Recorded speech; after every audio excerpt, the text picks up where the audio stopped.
Abdik nga migunit sa armas ug asintado ang matag igo sa bala. Paspas ug sinigurado ang matag lihok.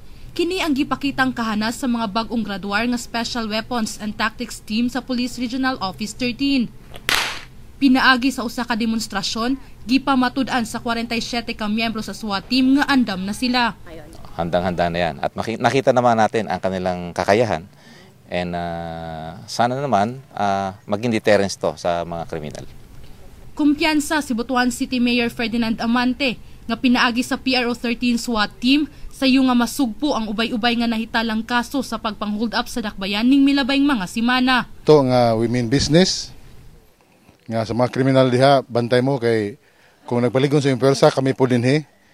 Tinuod na gini, dakop na gini. We want to declare war against criminality.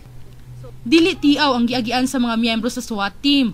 Nagkalain-laing operasyon ug taktika ang ilang gitun-an, diin gisukod dili lamang ang ilang kusog, apan lakip usab ang kahait sa ilang pangisip. Gikan pa sa Special Action Force sa kauluhan ang nanguna sa ilang pagbansay. Apan sa ilang paggraduar adlawng Sabado, gipasigarbo sa PRO 13 nga andam na ug kasado na ang PRO 13 SWAT team alang sa paghatag serbisyo ug proteksyon sa mga karaganon. Richelle Molero, Patrol sa Caraga.